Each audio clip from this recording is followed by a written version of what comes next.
بسم اللہ الرحمن الرحیم۔ صوفیہ میں سے ایک بزرگ نقل کرتے ہیں کہ میں نے ایک شخص کو جس کا نام مستہ تھا اور وہ زندگی میں دین کے اعتبار سے بہت ہی بے پرواہ اور بے بخت تھا، یعنی گناہوں کی کچھ پرواہ نہیں کرتا تھا۔ مرنے کے بعد خواب میں دیکھا۔ میں نے اس سے پوچھا کہ اللہ جل شانہ نے کیا معاملہ کیا؟ اس نے کہا کہ اللہ تعالی شانہ نے میری مغفرت فرما دی۔ میں نے پوچھا یہ کس عمل سے ہوئی؟ اس نے کہا کہ میں ایک محدث کی خدمت میں حدیث نقل کر رہا تھا۔ استاد نے درود شریف پڑھا، میں نے بھی ان کے ساتھ بہت آواز سے درود پڑھا۔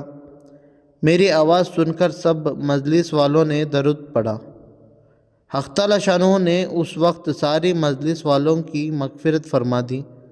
قول بدی نزہۃ المجالس میں بھی اسی قسم کا ایک قصہ نقل کیا ہے کہ ایک بزرگ کہتے ہیں کہ میرا ایک پڑوسی تھا، بہت گنہگار تھا۔ میں اس کو بار بار توبہ کی تاکید کرتا تھا مگر وہ نہیں کرتا تھا۔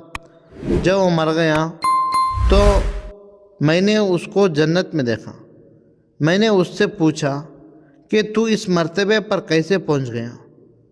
اس نے کہا کہ میں ایک محدث کی مجلس میں تھا، انہوں نے یہ کہا کہ جو شخص نبی کریم صلی اللہ علیہ وسلم پر زور سے درود پڑھے اس کے لیے جنت واجب ہے۔ میں نے آواز سے درود پڑھا اور اس پر اور لوگوں نے بھی پڑھا اور اس پر ہم سب کی مغفرت ہو گئی۔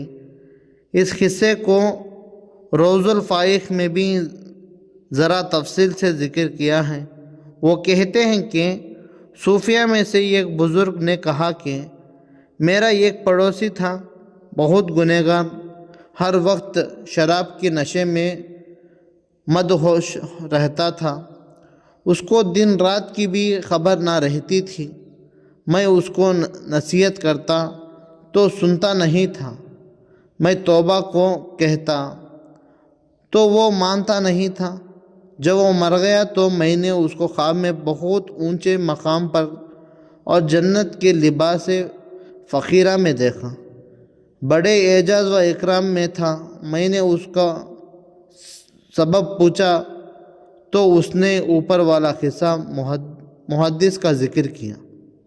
یا رب صلی سلم دائما ابدا علی حبیبک خیر الخلق کلہم۔ اللہ تعالیٰ کی باتوں پر عمل کرنے کی توفیق عطا فرمائے، ہمیں بھی درود شریف کو کثرت سے پڑھتے رہنے کی توفیق عطا فرمائے۔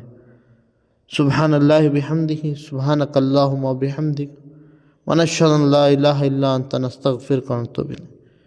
جو بھی بھائی چینل پر پہلی مرتبہ ہیں چینل کو سبسکرائب کر لیجیے تاکہ آنے والے دنوں میں اور بھی اچھے حدیثیں آتے ہیں۔